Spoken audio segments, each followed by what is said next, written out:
salaamaaleykum Cheikh Oumar Diagne li mu wax. Naby Vision. dama ci ànd à 90%. benn 10% rek laa ci xaw a am benn point boo xamante ne ni peut-être du divergence mais précision lay doon. Les tirailleurs sénégalais est-ce que ay héros lañ wala duñ ay héros wala am ay traîtres lañ neexul dégg mais li ñu war a xam mooy histoire u tirailleurs sénégalais yi dafa bëri ay étapes ay phases. Première terminologie bu ñu war a préciser mooy tirailleurs sénégalais c'est pas des sénégalais loolu yaakaar naa ñëpp xam nañ ko c'est pas uniquement des sénégalais donc ñu bëri la jóge ci pays yu bëri. seen première histoire da nga koy remonter à la période de la traite négrière gis nga période traite négrière bi mënuñu leen woon tuddee ay tirailleurs mais ñi nekk tirailleurs daanaka rôle bi ñu joué mën nañ leen considérer comme ay tirailleurs. traite négrière bi gis nga tubaab bi ba ñuy ñëw Sénégal bi ñuy ñëw Afrique surtout zone Afrique de l'Ouest bi benn royaume yi fi nekk ak ruq-ruqaan yi xamuñu ko ñaareel bi seen tubaab maanaam le tubaab il n'était pas adapté à nos réalités kon cela veut dire que tubaab yi mënuñu woon dugg ci biir ruq-ruqaanu Afrique yi di jàpp nit ñi di leen jël di leen yeew di leen def ay esclave di leen yóbbu Amérique loolu su yombee rek c'est parce que am na ay africains yu fi nekkoon fii. Naby Vision. di jël seeni moroomu africain di leen yël di leen piéger di leen takk yeew leen yóbbu leen livrer leen ci tubaab yi yombal leen liggéey boobu ñooñu boo xoolee ñoo fi nekkoon avant la colonie avant ñuy abolir l'esclavage en 1848 bi ñu aboliree esclavage bi ñooñu ñoo doon liggéey tubaab yi. 1852 tubaab bi ñëw installé wu fi di préparer li ñuy wax la colonisation 1852 gouverneur Faidherbe bii Louis Faidherbe si la ñëwee commencé def benn liggéey di travailler def benn travail de fond. Abolition de l'esclavage proclamé nañ ko tubaab bi nangu ko di ko doxal waaye ba tey ci biir Afrique africains yi ñooñu daan jàpp tubaab ñooñu daan jàpp seen moroom africain yi di ko livrer tubaab bi bàyyeeguñ ba léegi tubaab bi ñoo delluwaat ginnaaw di wër ci zone yooyu di libérer population yi jël leen en contrepartie ne leen ñëw leen ngeen engagé wu volontairement ànd ak ñun ñu protéger waale leen ci lañ commencé nag di créer benn genre bataillon. Naby Vision.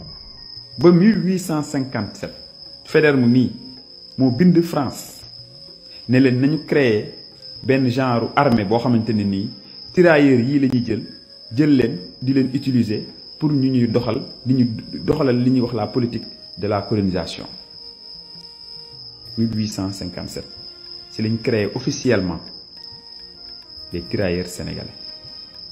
tirailleurs yooyu c'est pas les tirailleurs du Sénégal c'est les tirailleurs de la métropole mooy France.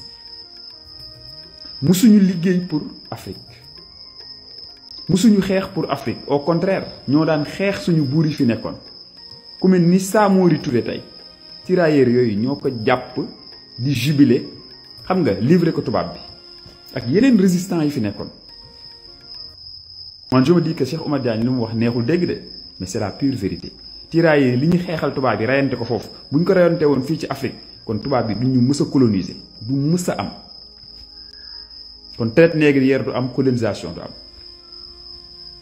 loolu moo tax ma ne les tirailleurs ce sont pas les tirailleurs de l'Afrique ce sont les tirailleurs de la France bañ nañ ko ba ñoom waxuma la sax Afrique am na pays yu bari yu mel ni ay Madagascar Algérie ak feneen en Asie yoo xam ne ñoom ñii dem nañ fa xeexal tubaab yi ba gañal leen xeex contre les nazis mooy combat bi mujj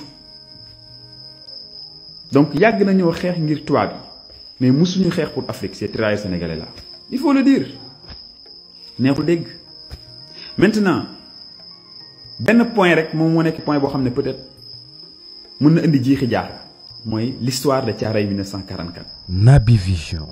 Thiaroye 44 ñu tubaab bi ñëw boom tirailleurs sénégalais fa nekk déjà de un nombre ba ñu fa rey ëpp na liñ déclaré ñaareel ba mooy fa ñu suul ñu bëri tey kenn mënu laa wax fan la ñii nee nañ ci autoroute à péage bi ñu def mu jëm Kër Massar la ñii nee nañ ci hôpitalu Pikine bii nekk Thiaroye gii lañ leen suul ci suuf même su fekkente ne xeexuñu woon pour Afrique wala libérer Sénégal France lañ doon xeexal yoon la ñi leen massacré ñu reconnaître ne li ñuy def massacre la loolu la Ousmane Sonko ak Diomaye di xeex en fait cette injustice là mais ñoom c'est pas parce que dañuy xeex loolu parce que non ñii ils se sont battus pour l'Afrique non ils se sont battus pour l'Occident mais ay africains lañ comme ñun su leen tubaab bi massacré dugal leen ci ay fosses communes loolu dañ ko war a leeral ba pare reconnaître ko donc le défi c'est quoi la reconnaissance def nañ ko formaliser ko moo ci des mais li ci gën a am importance mooy su fekkente ne dëgg la ni ko yenn chercheurs yi waxee dafa am ay fosses communes yu ñu dugal jàllale ko ci suuf autoroute à péage bi wala suuf hôpital Pikine loolu yaakaar naa jar nañu leeral ko mais en résumé Cheikh Oumar Diagne ay waxam neexul teggi balaa nga koy weddi à chaque fois il faut nga gëstu. Naby Vision. Les tirailleurs sénégalais ne se sont jamais battus pour le Sénégal. Ils ne se sont jamais battus pour l'Afrique. Ils se sont battus pour l'Occident, pour l'Europe, pour libérer la France. Ci ay combat yu dul jeex contre Hitler, contre les nazis là, mooy bi mujj ci guerre contre l'Allemagne. Boobu mooy mujjeelu guerre. Mais avant ça def nañ ay guerre yu bëri daan xeexal tubaab yi foofu. Tubaab yi teg leen lu ne. Donc loolu laa ne woon naa ko préciser. Di leen wax day leen gëstu sénégalais yi day leen gëstu balaa ngeen di weddi balaa ngay toj gémmuñu sàmba nga xam la muy walis merci beaucoup man la Amadou Gueye. Les tirailleurs sénégalais étaient des traîtres. Voilà la déclaration de Cheikh Oumar Diagne, conseiller politique de Bassirou Diomaye Diakhar Faye, son excellence. Et ça a créé un tollé dans les médias. Tout le monde en parle depuis hier. Mais moi je vais faire une analyse froide. Les tirailleurs et les résistants. Les résistants étaient ces Africains-là qui refusaient la domination, qui se sont battus corps et âme pour que l'Afrique ne soit pas une terre colonisée, pour que l'Afrique ne soit pas une terre d'esclavagistes. Ces résistants-là ont été pour la plupart massacrés par les tirailleurs. Il faut qu'on dise la vérité. Maintenant, au Sénégal, notre héros national, c'est Lat Dior. Lat Dior a été tué par les tirailleurs. Donc, Naby Vision. Entre Lat Dior et les tirailleurs, qui est le héros? Lat Dior qui ne voulait pas que le Sénégal soit colonisé avec tant d'autres résistants. Alpha Molo Baldé, toutes ces personnes. Jusqu'au Mali, vous Mali, Samori Touré et tout.